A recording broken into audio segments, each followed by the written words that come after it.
Con el sistema semáforo podremos reactivar nuestra economía y seguir cuidándonos en la nueva normalidad. Conoce cómo funciona cada etapa. Cuando el semáforo de tu estado esté en color rojo, solo las actividades esenciales como la producción y venta de alimentos pueden trabajar con las medidas de prevención necesarias como la sana distancia y la sanitización. En naranja, se suman actividades no esenciales como hoteles y cines, pero solo a la mitad de su capacidad y siguiendo las medidas de prevención. Además, podremos acudir a los parques cuidando el 30% de capacidad. Si está en amarillo, las actividades no esenciales como restaurantes, hoteles y plazas podrán estar a un 60% de capacidad con las medidas de prevención. Finalmente, cuando esté en verde se podrá regresar a las clases presenciales, así como a los bares y gimnasios, cuidando las nuevas medidas sanitarias para evitar contagios. Para mayor información visita coronavirus.gov.mx. Juntos saldremos adelante. Gobierno de México.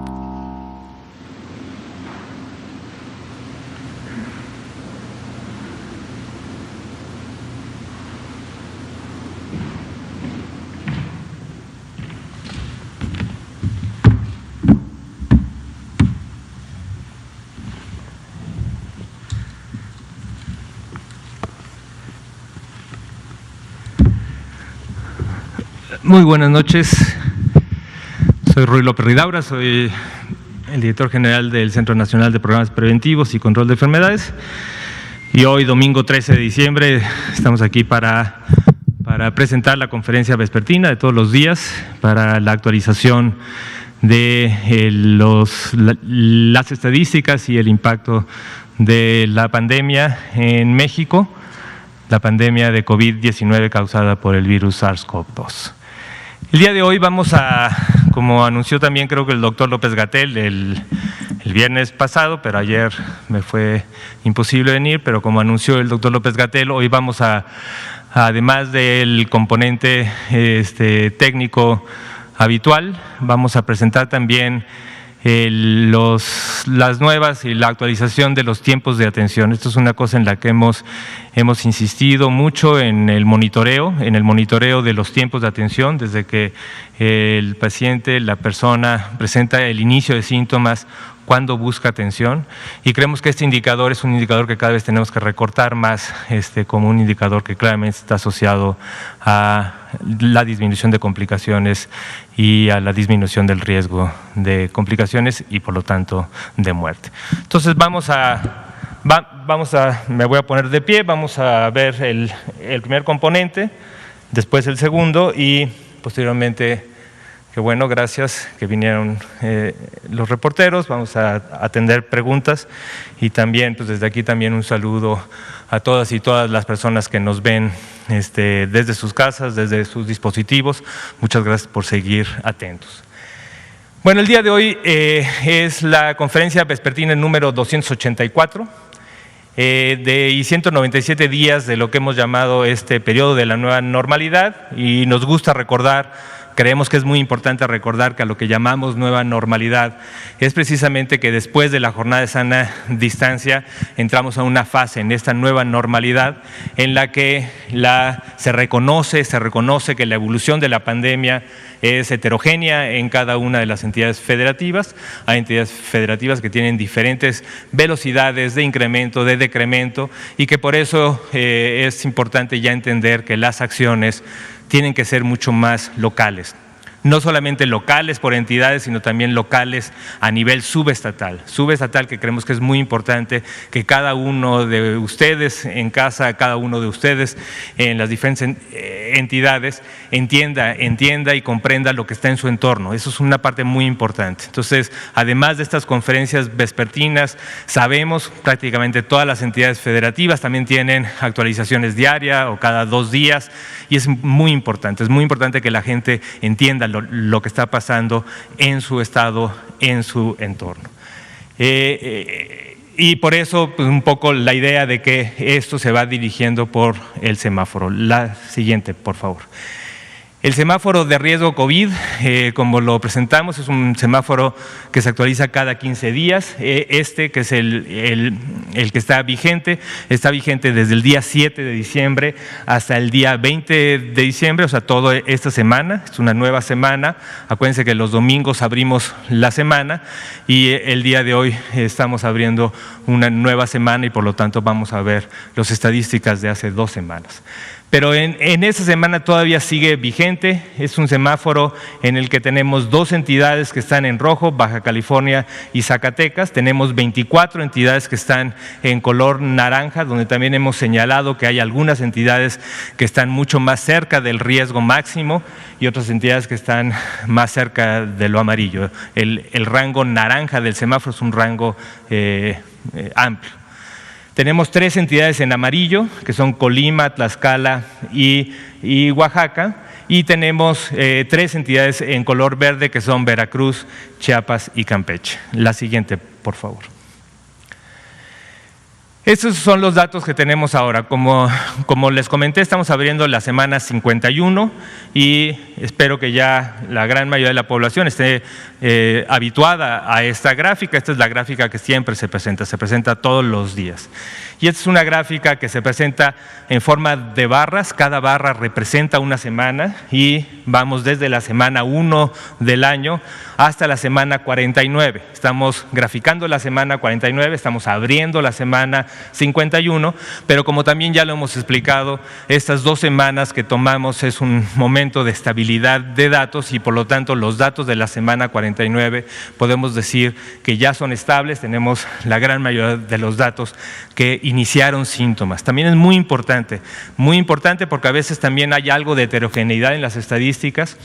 Y hay estadísticas, digamos, en general, mucho de las estadísticas que se ven en estos tableros de control a nivel internacional reflejan muchas veces los casos por momento de reporte.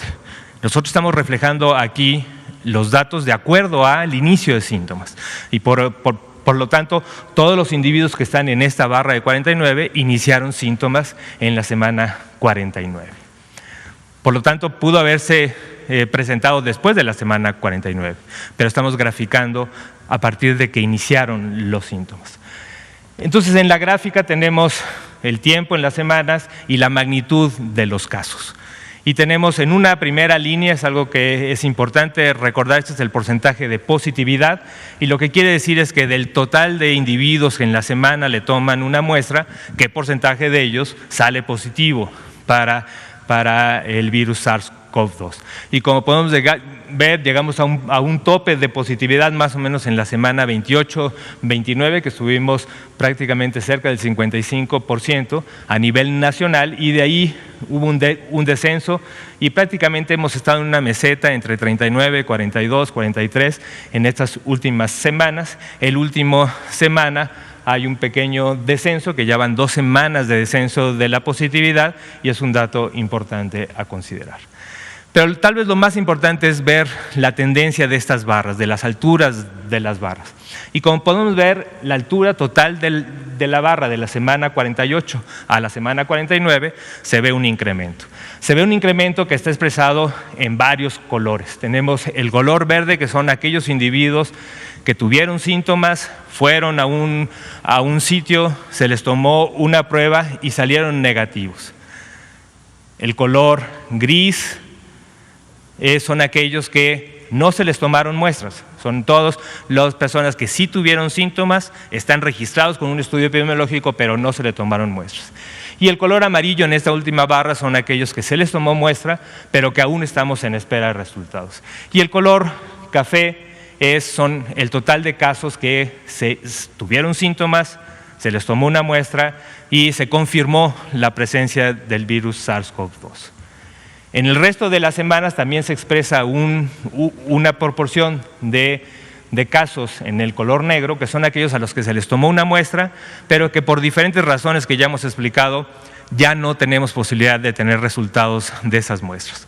Por lo tanto, tanto los grises a los que no se les tomó la muestra como los que constituyen en el color negro son aquellos individuos que tenemos que de alguna forma estimar con base en el porcentaje de positividad cuánto. Los números.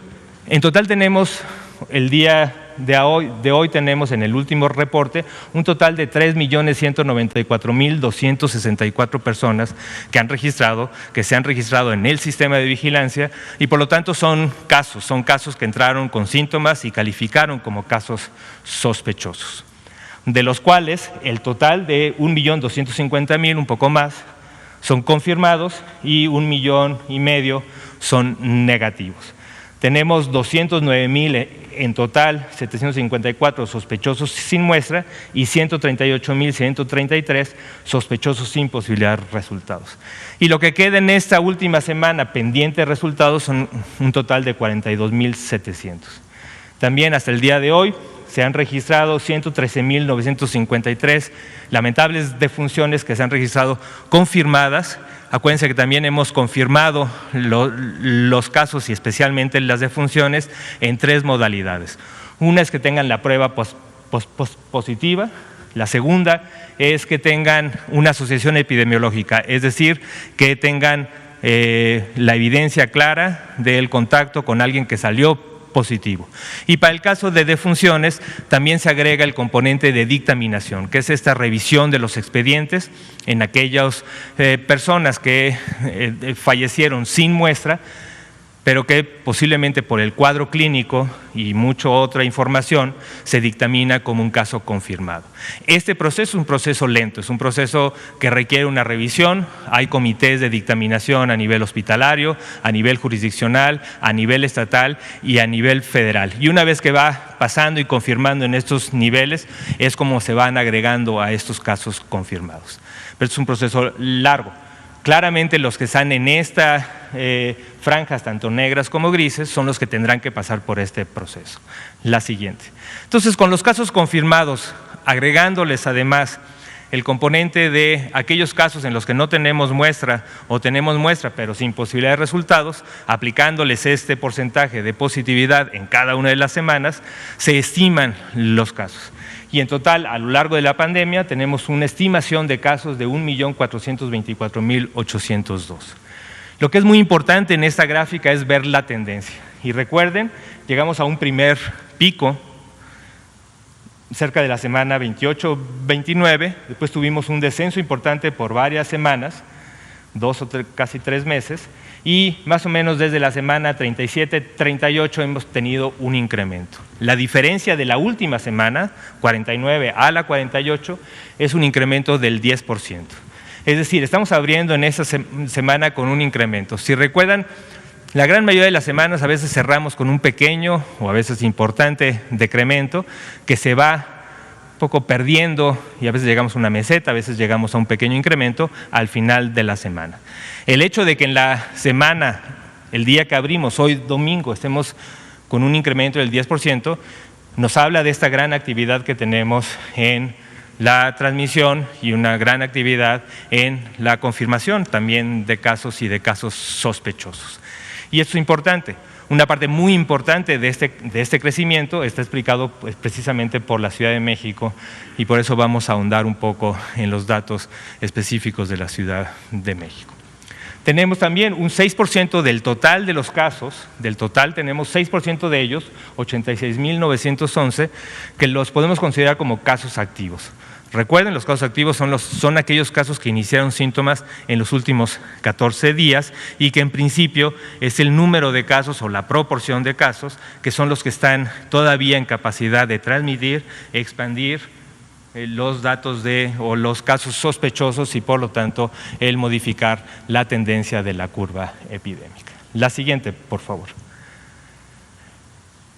Ahora presentamos también esta gráfica, que es la gráfica de defunciones. Esa también está, cada una de las barras es cada una de las semanas y es muy similar. Tenemos desde la semana 1 hasta la 49 y aquí tenemos la magnitud. En vez de los casos, ahora tenemos el número de defunciones y recuerden que la altura de cada barra refleja el número total de defunciones de cada semana, ¿no? Es cada semana, no diario. Por lo tanto, cerca entre el tope máximo que lo tuvimos en la semana 28-29, llegamos aproximadamente a 5.500 muertes en una semana. Específicamente, el número máximo en una semana que a nivel nacional hemos llegado son 5.398, que fue en la semana 28, que fue el punto máximo de defunciones en una sola semana. Esta gráfica está presentada por fecha de ocurrencia, el momento en que ocurrió la defunción. Después de un decremento de varios meses, desde la semana 40-41 hemos tenido un incremento y en la última semana, de la 49 a la 48, estamos abriendo con un incremento del 2%. Ahora, aún con este tope, con este máximo que tenemos en la semana 49, que son 3.632 defunciones, todavía refleja una disminución en comparación con el punto máximo de la semana 28 del 33%. La siguiente, por favor. Y también de manera alterna presentamos, ayer el doctor Ricardo Cortés presentó la curva de hospitalizaciones y de manera alterna presentamos un día la curva y otro día el estatus de la ocupación hospitalaria en cada una de las entidades federativas. Recuerden, aquí tenemos cada una de las entidades federativas y a nivel nacional tenemos un 42% de ocupación hospitalaria. Del total de 28.605 camas que están dedicadas para hospitalización general, es decir, para el paciente que requiere hospitalización, pero que no está en un estado crítico, tenemos ocupadas 12.147 y disponibles 16.458. Pero cuando lo vemos por entidades vemos una gran heterogeneidad, desde estados que tienen menos del 10% de ocupación, pero lo que nos importa y lo que vigilamos de manera muy estrecha es precisamente esto, los estados que están por arriba del 50% y estados que están por arriba del 70%, donde ya lo consideramos como una alerta muy importante, porque esto tiende a crecer y hay cada vez menos disponibilidad. Y en ese caso, por arriba del 70% está la Ciudad de México y Estado de México, principalmente explicado por la zona urbana, por la megalópolis, ¿no? Y eso es muy importante. Es muy importante que al día de hoy tenemos 83% de ocupación en camas generales en Ciudad de México y 71% en el Estado de México. Y por lo tanto tenemos de disponibilidad 17 y 29%. Estos porcentajes se van modificando de dos formas, uno por la ocupación, pero también por los esfuerzos de expansión. Desde que lo comentamos, llevamos más de una semana, más de 10 días en esta intensificación de aumentar la disponibilidad en la Ciudad de México y en la zona conurbada de la Ciudad de México en el Estado de México. Cada una de las instituciones está rápidamente incrementando su disponibilidad, que ese es principalmente el factor que nos va a permitir tener mayor disponibilidad y por lo tanto menor ocupación. Entonces tenemos que ir viendo tanto el incremento que hay de hospitalizaciones como el incremento que hay en las camas disponibles y esto lo vamos a estar viendo día con día. Día con día vamos a estar viendo que las camas se van incrementando, aunque también desgraciadamente las hospitalizaciones van incrementándose. Entonces tenemos que estar muy atentos a este margen, que es lo que nos permite contener, nos permite tener una atención y tener el objetivo importante de que ninguna persona se quede sin la posibilidad de atención hospitalaria cuando la requiere. En el siguiente caso, la siguiente por favor, es lo mismo pero para las camas para el paciente crítico, ¿no? Tenemos también una ocupación importante y tenemos la Ciudad de México con un 71% también en una zona de alerta, Aguascalientes, Baja California, Estado de México por arriba del 50%, que es una zona también de riesgo, ¿no? En cambio, también tenemos otros estados que también tienen una ocupación muy baja. A nivel nacional tenemos una ocupación del 35% con 10.560 camas, del total de 10.080 camas que tenemos para el paciente crítico. La siguiente, por favor. Pues muy bien, vamos a pasar entonces al otro tema. ¿Y por qué este tema? Realmente vamos a poner que hay tal vez dos componentes muy importantes que deben ir dirigidos tanto a la población, ¿no? Y por eso me dirijo importantemente a la población que nos escucha, que entienda que hay dos factores muy claros en los que estamos pidiendo la cooperación de la población general. El Estado, el gobierno, cada una de las entidades, cada una de las autoridades sanitarias de cada una de las entidades está haciendo un esfuerzo muy importante tanto en aumentar la disponibilidad, hacer todos los esfuerzos de mitigación, pero también es muy importante y este llamado a la población para que tenga dos elementos muy importantes. Un elemento muy importante es prevención, que no se infecte, ¿no? Y vamos a ir al final un poco en esas recomendaciones que se han ido con la Ciudad de México. Es decir, las medidas principalmente de sana distancia, el uso de cubrebocas, el no acudir a lugares cerrados, el ventilar los lugares cerrados, no acudir a zonas donde hay un gran conglomerado de personas, quedarse en casa lo más que se pueda. Cuando se puede, hay que quedarse en casa. Pero el otro elemento muy importante que hacemos hincapié, también dirigido a la población, es precisamente que cuando hay síntomas acudan a atención. Y especialmente las personas que tienen mayor riesgo. Ya lo hemos reflejado, lo hemos dicho. ¿Cuáles son estas personas que tienen mayor riesgo? Y lo que quiere decir que tienen mayor riesgo es que tienen mayor riesgo de complicación. Hay pocos factores que explican quién tiene más riesgo de infectarse. Pero lo que sí está muy bien descrito desde el inicio y ha sido muy consistente son aquellas personas que una vez que se infectan tienen mayor riesgo de complicarse, tienen mayor riesgo de tener un cuadro grave y por lo tanto de requerir hospitalización para disminuir su posibilidad de que esto empeore y que desgraciadamente en algunos casos llegue a un desenlace fatal. Uno de los factores que hemos visto de un análisis, y aquí agradezco mucho al equipo del Instituto Nacional de Salud Pública que nos ha ayudado mucho en muchos análisis que son elementos clave para la toma de decisiones o también para la comunicación de riesgo a la población. Y aquí precisamente es esto, cuando tienen síntomas, realmente hay que acudir para una evaluación. ¿Por qué? Y tal vez esto, a ver si puede reflejar. Lo que hicimos en este análisis es comparar aquellos individuos que llegaron en los primeros 2 días, que después de inicio de síntomas acudieron a un centro de salud, acudieron a un hospital para una evaluación clínica, para que los evaluaran, vieran qué tanto riesgo podían tener. Contra aquellos que acudieron ya sea de 2 a 3 días, aquellos que acudieron de 4 a 5 días y aquellos que tardaron más de 6 días, 6 o más días después del inicio de síntomas antes de acercarse a un servicio de salud. Y aquí vemos el riesgo de mortalidad, el riesgo de fallecer. Si comparamos con la población que acudió menos de 2 días, vemos que la gente que acudió de 2 a 3 días tiene un poco más del 50% del riesgo de fallecer, en comparación con aquellos que acudieron de manera temprana. En aquel grupo que tardó de 4 a 5 días, tiene un riesgo de casi el 80% de incremento de riesgo. Y aquellos que tardaron de 6 a más días, vean ustedes, es casi el doble, más del doble, ¿no? Es el 150% de más riesgo. Entonces, claramente este es uno de los factores que más está explicando la posibilidad de que alguien tenga la posibilidad de curarse. Y por eso la información esta queremos que llegue a la población y que entiendan este componente.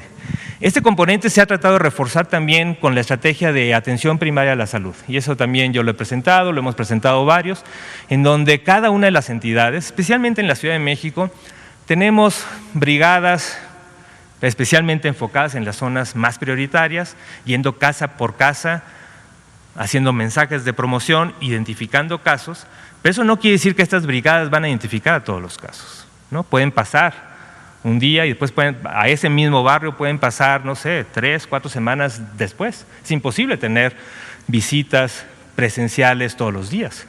Entonces, si una persona que no tiene síntomas viene en la brigada y en ese momento le preguntan y no tiene síntomas, pero bueno, le dan el mensaje.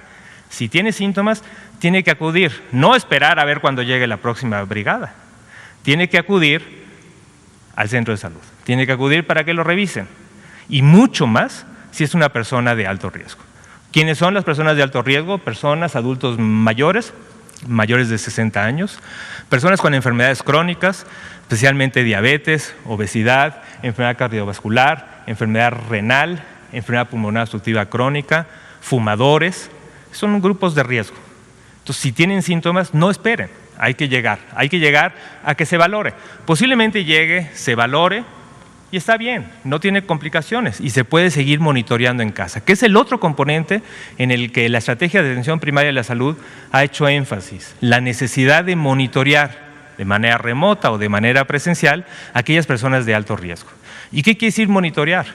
Quiere decir, ya sea hablar por teléfono, ver, porque tal vez el día en el que lo evaluamos estaba bien, estaba saturando bien oxígeno, ya había tal vez, no tenía fiebre, o había tenido fiebre y ya no era tan importante, no tenía grandes síntomas, no tenía dificultad para respirar, pero al día siguiente lo puede presentar. Entonces, por eso esta necesidad de monitorear. Y muchas veces las personas no se dan cuenta que están mal, hasta que les preguntan, oiga, ¿cómo está? ¿Está mejor? ¿Está peor que ayer? ¿No? Las personas que además tienen la posibilidad de tener un oxímetro, que cada vez son más baratos, hay que tratar de buscar acceso a eso. También muchas de las brigadas en muchas entidades están repartiendo oxímetros en personas de alto riesgo. O sea, hay que ver la saturación. Y si es una saturación que empieza a disminuir, también hay que acudir. Esos son signos de alarma. Entonces, por eso, esta necesidad de tanto nosotros o las secretarías de salud de cada una de las entidades acercarse a las personas, pero también que las personas identifiquen que si tienen estos síntomas, baja de saturación, disnea, tienen que acudir de manera rápida. Y esto va a disminuir, porque una vez que acuden rápido, es uno de los principales componentes para disminuir su riesgo de muerte. Si acuden tarde, y más con síntomas de alarma, las posibilidades de tener un desenlace fatal son mucho más altas. ¿Qué tanto más altas? Pues más del doble. Entonces, por eso el mensaje. Entonces, por eso estamos monitoreando este tiempo. La siguiente. Entonces vamos a pasar más rápidamente cómo monitoreamos este tiempo. Aquí en esta tabla les presentamos lo de la semana 49 y la semana 50 para dos grupos de pacientes.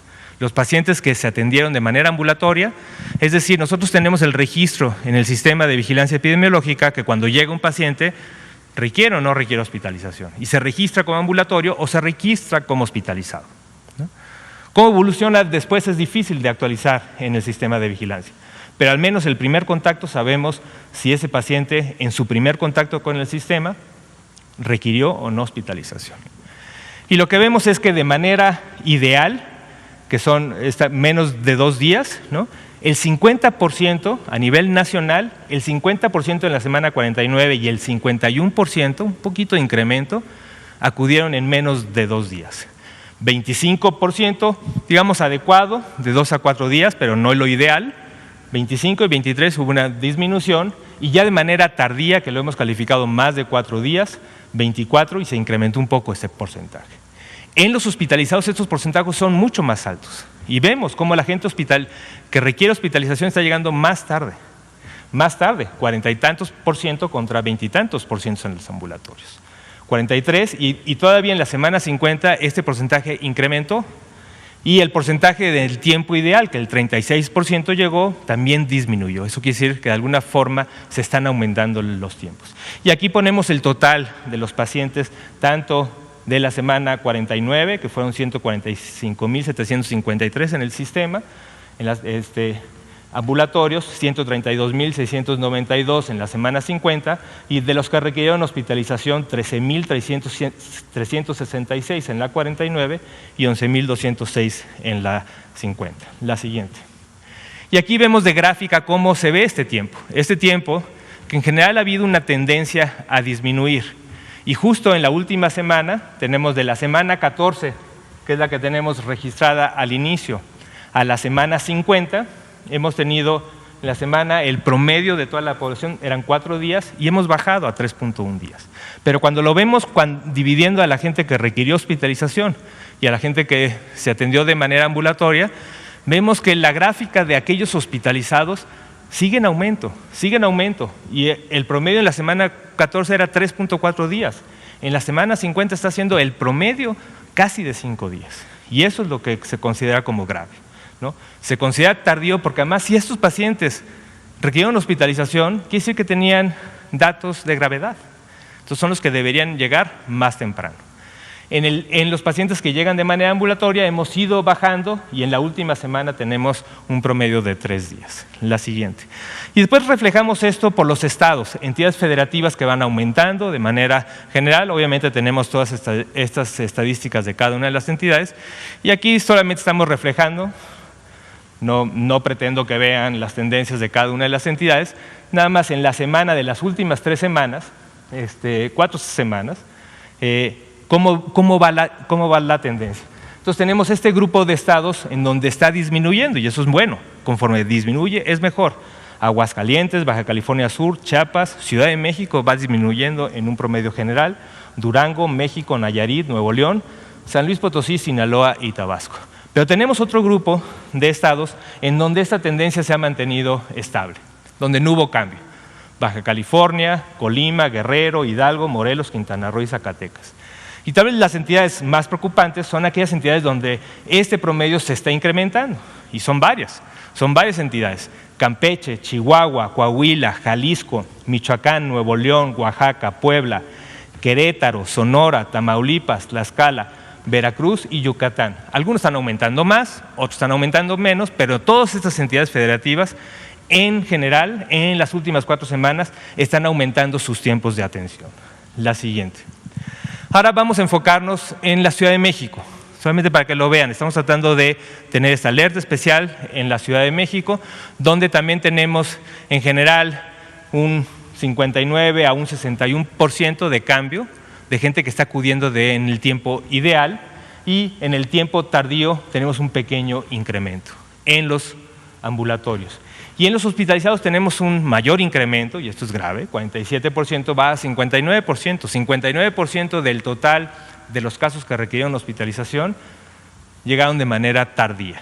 En cambio, en el porcentaje del tiempo ideal, 33% en la semana 40 y en la semana 50 en los pacientes hospitalizados, solamente un 26%, una cuarta parte de estos pacientes acudieron de manera temprana. La siguiente. Y tenemos lo mismo, las tendencias lo vemos ahora también, hospitalizados y no hospitalizados, y vemos cómo estas tendencias se van separando, ¿no? En algún momento eran muy parecidas, pero ahora la tendencia de los días promedio de cada semana en los ambulatorios va bajando. El promedio de la última semana fue de 2.5 días en aquellos pacientes que estaban en una situación más leve. Pero en aquellos pacientes que tenían una situación grave, esto sigue aumentando y actualmente tenemos un promedio de 5.5 días. La siguiente, por favor. Y también tenemos los datos por delegación. No me voy a ir a todas las delegaciones, tenemos un buen número de delegaciones que están disminuyendo, ¿no? En la siguiente, delegaciones que han presentado o no tienen grandes cambios, se han mantenido estables.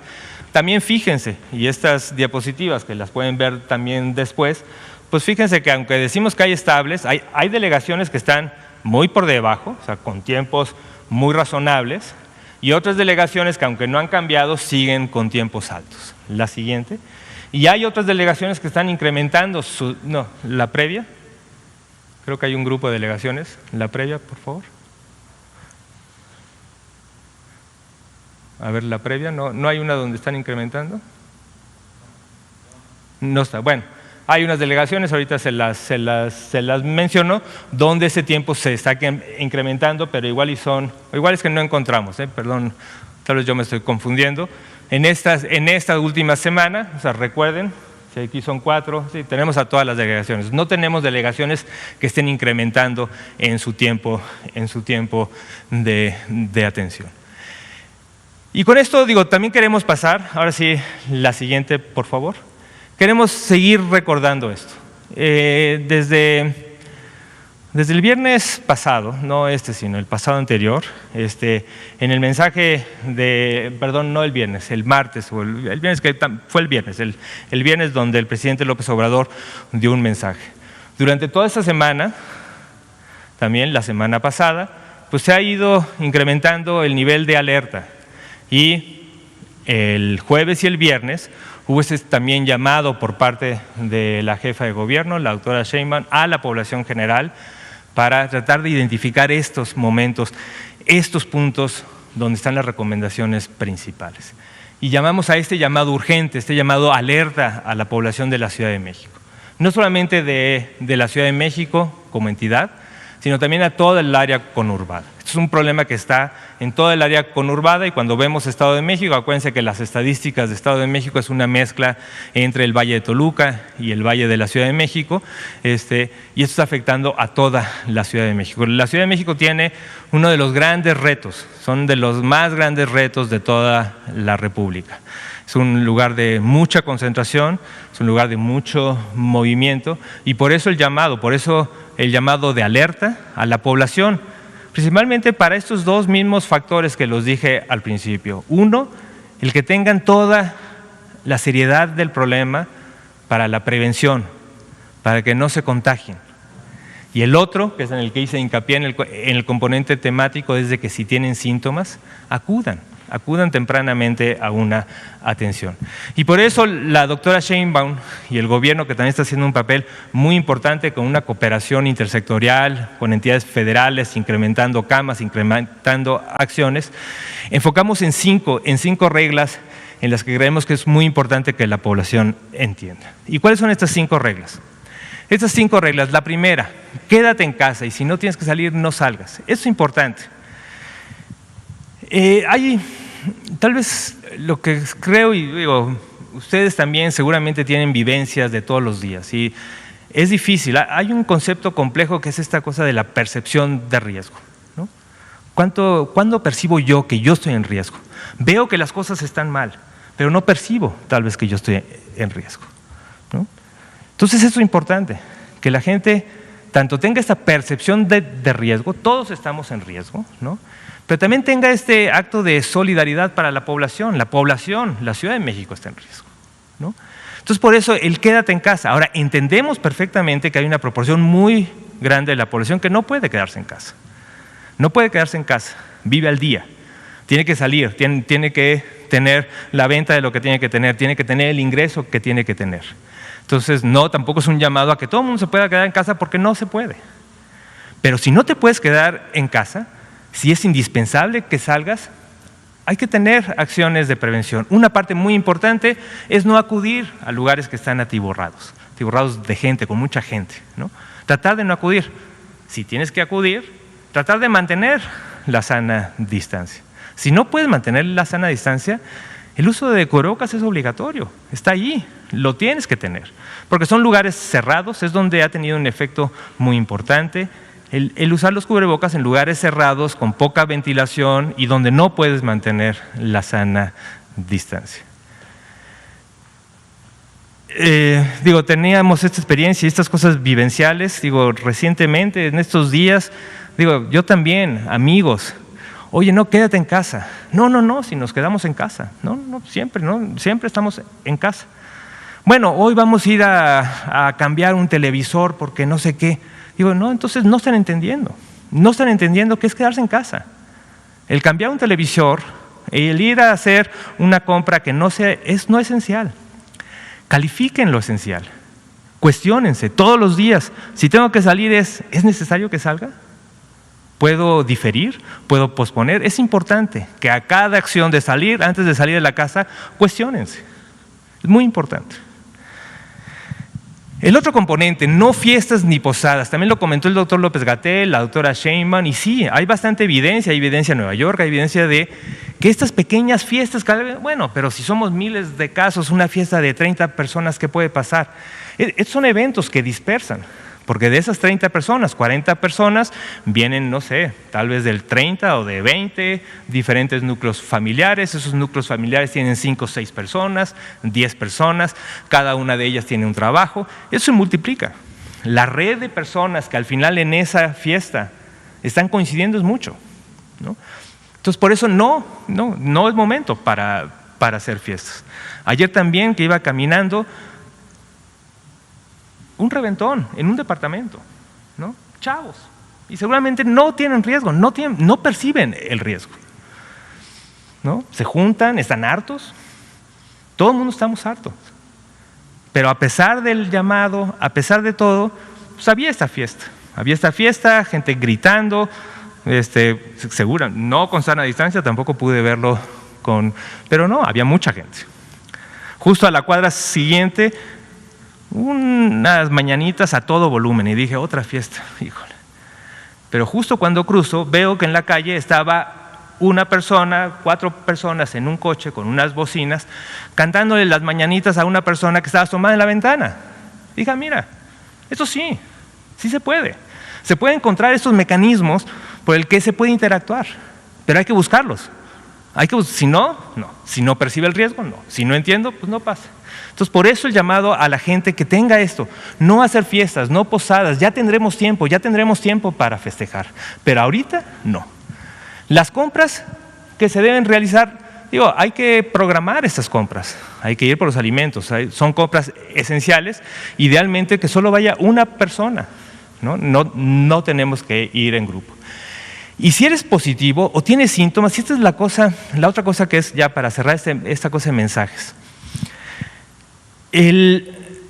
Lo más importante es, una vez que inicies síntomas, pues quédate en casa, aunque sean leves, ¿no? Y decir, a ver, ¿qué es lo que está pasando? ¿No? Dependiendo de cómo evolucionan los síntomas, tienes que acudir a la persona, y más si eres persona de riesgo. Pero a veces los síntomas son inespecíficos, ¿no? También justo ayer, una persona que la oí, no, pues ayer me sentía un poco cansado, pero bueno, no, hoy me siento cansado, pero no, pues ya veremos. Y estaba trabajando, estaba con gente, ¿no? Si te sientes cansado, si de repente de un día para otro te sientes cansado, quédate en casa. Si al día siguiente se te quita lo cansado y no tuviste nada, igual y no tuviste nada. Pero ante cualquier síntoma, cefalea, dolor de garganta, cansancio, y asume que tienes COVID, ¿no? También puedes hablar a Locatel, hay varios teléfonos, pueden hacerte pruebas. La Ciudad de México está incrementando su capacidad de pruebas, pueden hacerte pruebas. Pero en principio no hay que esperar el resultado para, 1, aislarse, para 2, llamar a tus contactos que tuviste en los últimos días, ¿no? Que no sea esta cosa de estigma, de pena, de, híjole, es que cómo le voy a decir al otro que estuve, que igual y soy positivo, pobre persona, va a tener que modificar. Bueno, así es. Hay que transmitir y hay que decirle a las personas, oye, tengo síntomas, oye, me hice una prueba, estate atento, porque si tú tienes síntomas, entonces tienes posibilidad que tengas también COVID y no salgas, ¿no? Entonces, muy importante estos mensajes, y por eso la insistencia a la población. Necesitamos el apoyo y la cooperación de todos. Es muy importante, y por eso el llamado del presidente, el llamado de la jefa de gobierno, el llamado del doctor López-Gatell, insistiremos, porque esto es una cosa que tenemos que estar conscientes todos. Muchas gracias. Vamos a pasar ahora sí el tiempo, espero que 20 minutos todavía. Entonces, a ver, que la última vez quedó pendiente. Hola a todas y a todos, soy Nuri Fernández de La Caracola y tengo 2 preguntas. La primera es la extensión del programa de atención comunitaria. Si en particular aquí en la ciudad está llegando a todas las colonias en riesgo y si ha sido aceptado por todos los estados. Y la segunda pregunta, porque hay una campaña de fake news enorme, sobre todo en Facebook, pero también en otras redes, contra las vacunas. Y de alguna manera es importante aclarar qué es una vacuna. Mi pregunta es, ¿todas las vacunas fortalecen el sistema inmune? Gracias. Muchas gracias. A ver, la primera pregunta. La extensión en tiempo seguirá. La extensión en áreas geográficas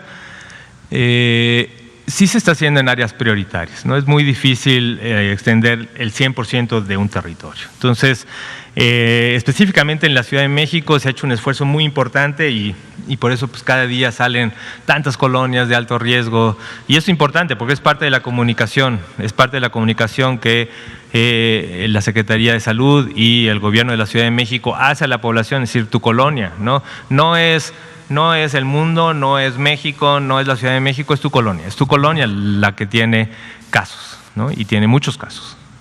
Entonces eso creo que es una forma importante de comunicar el riesgo, y en esas zonas es precisamente donde se prioriza también la acción comunitaria. Eso en la Ciudad de México y en prácticamente todas las entidades. Realmente el programa ha sido aceptado en todas las entidades. Cuando lo presentamos en CONASA, ya varios meses, vimos, tampoco es que se presentó como una nueva idea que todo el mundo se le ocurrió, ¿no? Sino que cada estado tenía modalidades diferentes, ¿no? Y en cada uno, tanto en las diferentes reuniones que hemos tenido con las entidades, como también en los avances en la Comisión de Salud Pública del CONASA, hemos podido intercambiar experiencias. ¿Qué tal les va a unos? ¿Qué tanto unos hacen más acciones de presenciales, de casa a casa? Otros tienen un abordaje telefónico, otros tienen combinaciones muy importantes. En otros lugares hemos tenido un trabajo muy coordinado con otros sectores importantes, servidores de la nación. En zonas agrarias o en zonas rurales también hemos tenido la cooperación, y agradezco mucho la cooperación que hemos tenido con la Procuraduría Agraria. La Procuraduría Agraria tiene visitadores, entonces en estos pueblos rurales o de mayor ruralidad hemos tenido estas visitas también con ayuda del procurador o de la Procuraduría Agraria. Entonces, ha sido un plan muy bien aceptado en general, con muchas modalidades, y creo que van mejorando. En general tenemos y hemos hecho este seguimiento. Ahora no lo presentamos, pero espero que en la semana tengamos momento para presentar la actualización. Tenemos una serie de indicadores. Muchos de estos indicadores es cuántas casas se han visitado, ¿no? En estas casas, cuánta gente se ha identificado, cuánta gente de riesgo se ha identificado, qué tipo de acciones, y esto nos permite más o menos ver la extensión también. Entonces, esperemos que pronto podamos presentar este resultado. En cuanto a la pregunta de vacunación, como también se ha anunciado y sé que lo comentó el doctor López-Gatell, hay toda una estrategia de comunicación que tiene que ir acompañado, ¿no? Y no es solamente una campaña más, ¿no? Porque sí, es una estrategia de comunicación que tiene muchos componentes. Por un lado, un componente fuerte de comunicar, ¿no? Y de informar qué es la vacuna, qué son las vacunas, y tratar de disminuir el rechazo que haya hacia las vacunas. Pero por otro lado también comunicar, que a veces son mensajes que pueden ser tal vez contrariados, es comunicar de la vacunación va a ser progresiva y no todo el mundo va a estar vacunado en la primera semana. Entonces hay gente que está con una gran urgencia de tener una vacuna, y después hay otro grupo de la población que lo que tiene es un rechazo hacia la vacuna.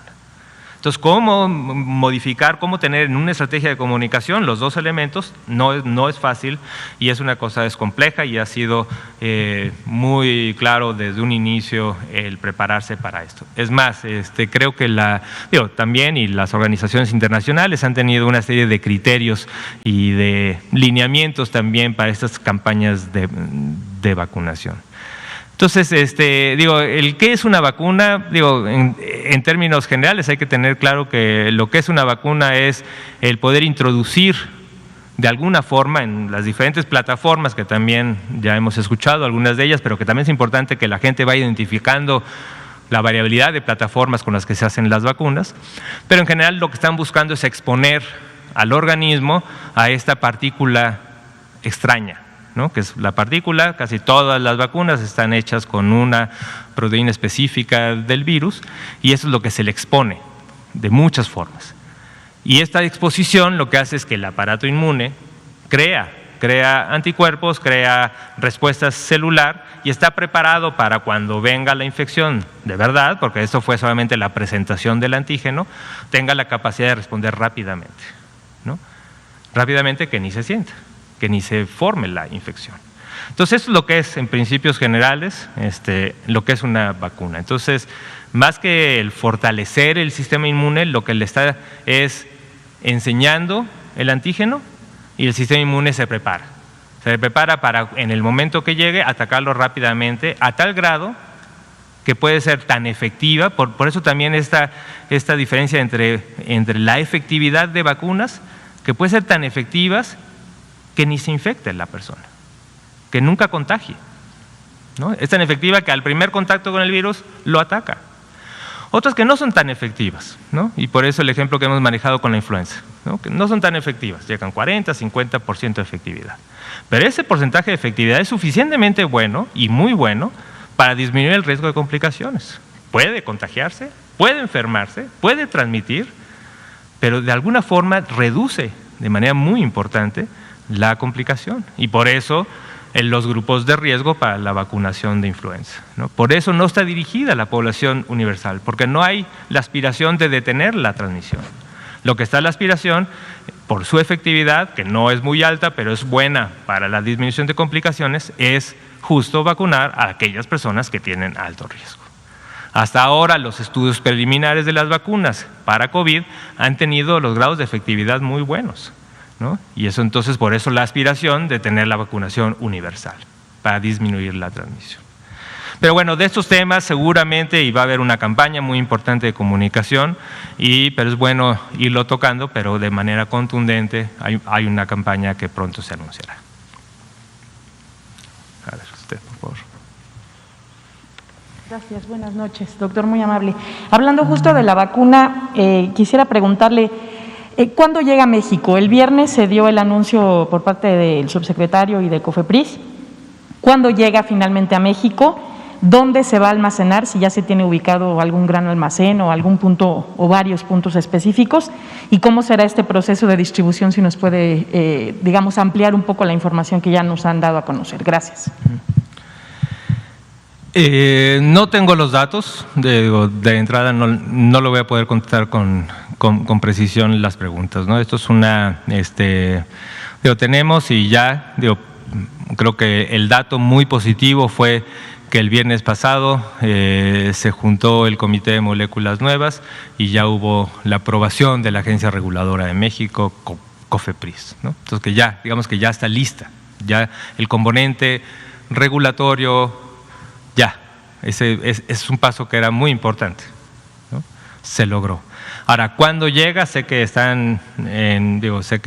no puedo darle el día, estamos esperando que en los próximos días, pero yo creo que para mayor información, también, pues eso, pediré mucho, comunicaré la pregunta al doctor López-Gatell y seguramente él mañana puede expandir y seguramente el martes, durante el Pulso de Salud, uno de los temas que es muy importante es justo las preguntas que usted tiene, que se han tenido mucho, que es ¿qué va a pasar? ¿Se llega? ¿Son contenedores? ¿Dónde llegan? ¿Quién los guarda? Como saben, también hemos anunciado la cooperación en esta primera fase muy estrecha de la Secretaría de la Defensa, quien en principio no solamente van a tener la responsabilidad del resguardo, de la recepción y del resguardo, sino también en esta primera fase de las 250,000 dosis para las 125,000 primeras personas, también tendrá el componente de su aplicación, ¿no? Pero ahora, ¿dónde, cómo, sitios específicos? Para eso le pasaré sus preguntas con mucho gusto al doctor López-Gatell, quien seguramente podrá extender con precisión estos puntos. Gracias. Estamos en eso, no tenemos todavía la fecha exacta de arribo, estamos en eso. Sé que también, y desde aquí reconocer pues la cooperación. Acuérdense que también tenemos una gran cooperación entre varias agencias, no solamente la Secretaría de Salud, tenemos una cooperación muy estrecha y muy exitosa que ha tenido la Secretaría de Relaciones Exteriores con este asunto. Tenemos también un grupo operativo que está organizándose y tiene un plan operativo muy claro. Entonces, pues tenemos la aspiración de que sí sea en esta semana, pero no tenemos exactamente el día. Entonces, cuando tengamos el día, seguramente se los haremos saber. Gracias. Allá atrás, gracias. Gracias, buenas noches, doctor. Yo quiero preguntarle a qué le atribuyen el aumento en el número de días para pedir atención. Comentaba, o en la gráfica que mostraba, que pasaron de 3 a 5 días en pacientes hospitalizados. Y en estas 113,000 muertes de funciones que llevamos, ¿qué porcentaje acudió en un tiempo tardío, digamos, en 5 o 6 días?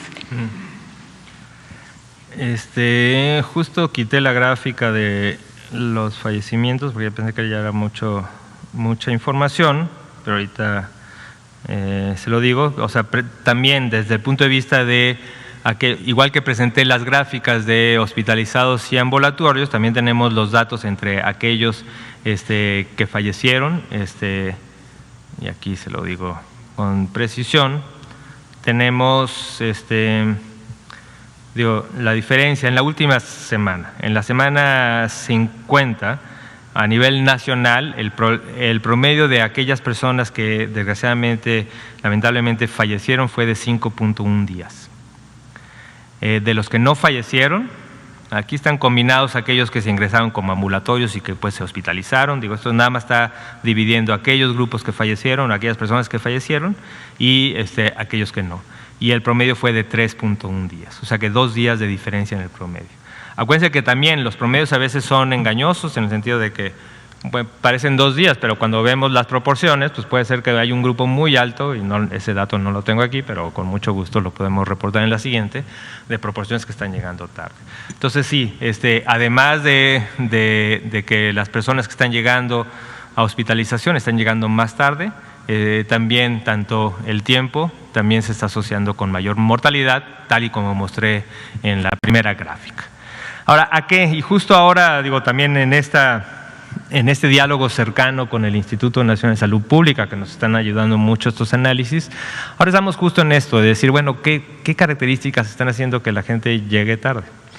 Digo, es un análisis que todavía requiere mayor revisión, ¿no? Entonces por eso no presentamos. Tenemos algunos datos preliminares. Uno que nos sorprendió mucho es que precisamente la gente de riesgo, ¿no? Digo, cuando uno estaría pensando que tal vez la persona que tiene diabetes, que tiene obesidad, que tiene riesgo cardiovascular, pues tiene más miedo, cuando tiene síntomas acude más temprano. Y no, justo estamos viendo al revés. ¿Qué quiere decir esto? También recuerden que a veces los análisis son los datos, ¿no? Y a veces faltan mucha información. El CISBER tiene sus límites. Tenemos un estudio epidemiológico con lo que estamos sacando muchísima información muy valiosa, pero tiene límites.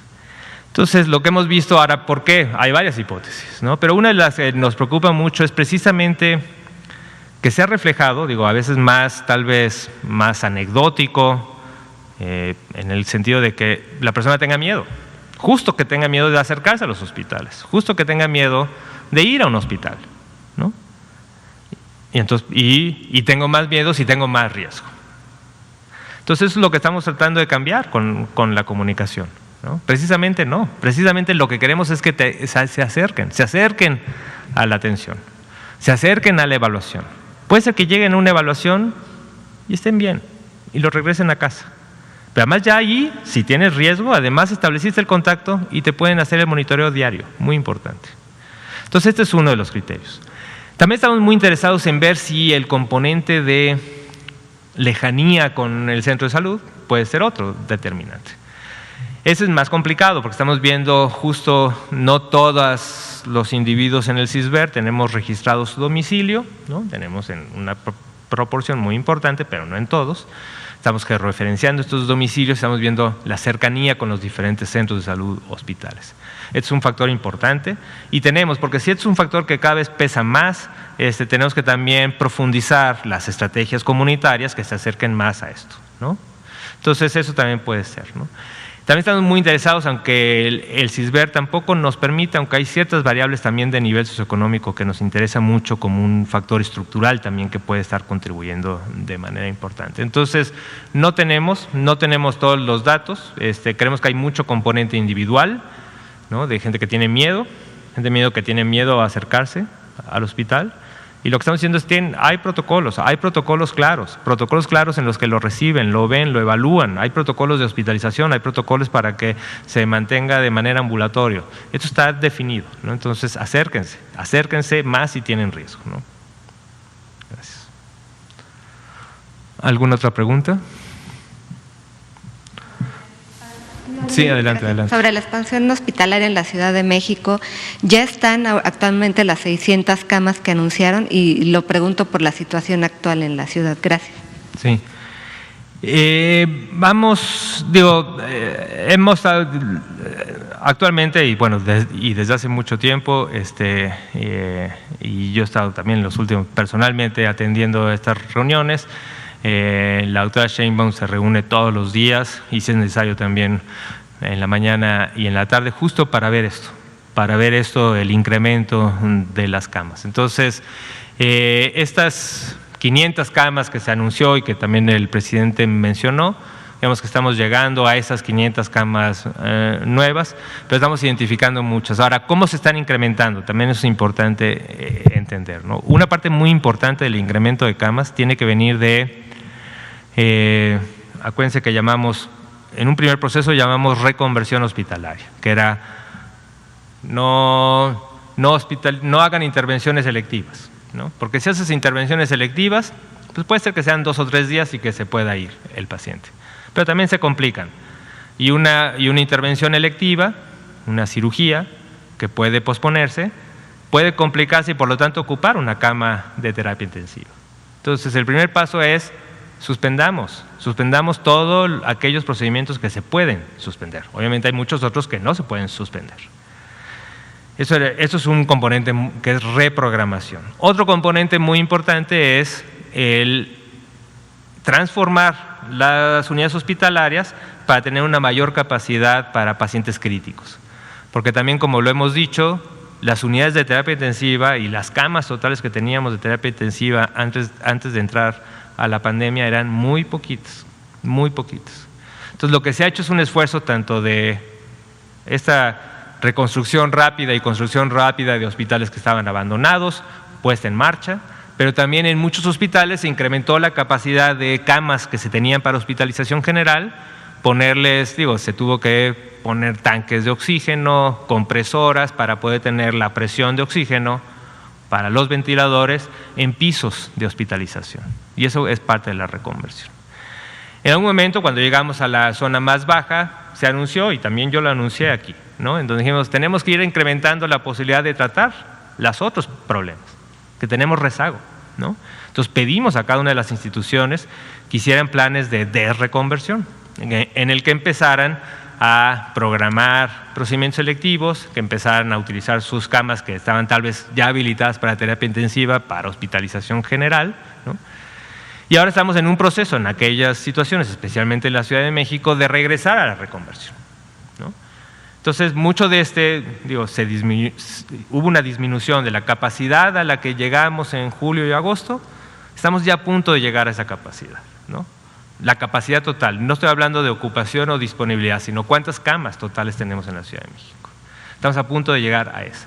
Y vamos a incrementarlo, hay planes muy importantes de incrementar en Sedena, planes muy importantes de incrementar en el ISSSTE, planes en el IMSS, planes en CEDESA, se están rehabilitando otra vez carpas que ya no estaban habilitadas, se mantuvo el convenio del City Banamex, o sea, se está haciendo el esfuerzo y creo que pronto, y en esta semana va a ser una semana crítica en donde vamos a poder anunciar a finales de esta semana exactamente cómo va el incremento y seguramente vamos a ir incrementando semana con semana, ¿no? Ahora, recordar también que el incremento de camas no solamente es la cama, ¿no? También se tiene, y por eso se hizo el esfuerzo de personal. Digo, otra vez el agradecimiento a cada una de las entidades que también cuando estuvo aquí el doctor Alejandro Sbarch anunció. Esto es un acto de enorme solidaridad, tanto por el Estado, pero especialmente por los colegas de salud que estando en Campeche, en una zona ya, un estado verde, han tenido este acto solidario de venir aquí a la Ciudad de México. El IMSS también está haciendo eso. El IMSS está trayendo personal de otros estados para trabajar aquí en la Ciudad de México. Tenemos aumento en los contratos, tenemos aumento en los abastos, ¿no? Entonces se está haciendo el esfuerzo, creo que vamos bien, tenemos que apretar el paso y estoy seguro que día con día en la próxima semana creo que es un buen elemento para irles comentando el avance. Pues muy bien, pues muchas gracias. Con esto terminamos, son las 8:02, nada más por recordar, están las recomendaciones que hemos repetido, por favor, les pedimos que tomen conciencia, es muy importante cada una de ellas. Pongan atención también a las conferencias vespertinas y a las conferencias diarias que tiene la Ciudad de México, las conferencias también de comunicación que tiene el Estado de México, porque ahora es cuando necesitamos un esfuerzo de enorme coordinación entre las acciones estatales, las acciones de la población, los medios de comunicación, porque estoy seguro que con una coordinación vamos a salir adelante, pero sí necesitamos esta coordinación y el empuje de todos. Entonces ya desde ahora, muchas gracias. Hasta luego.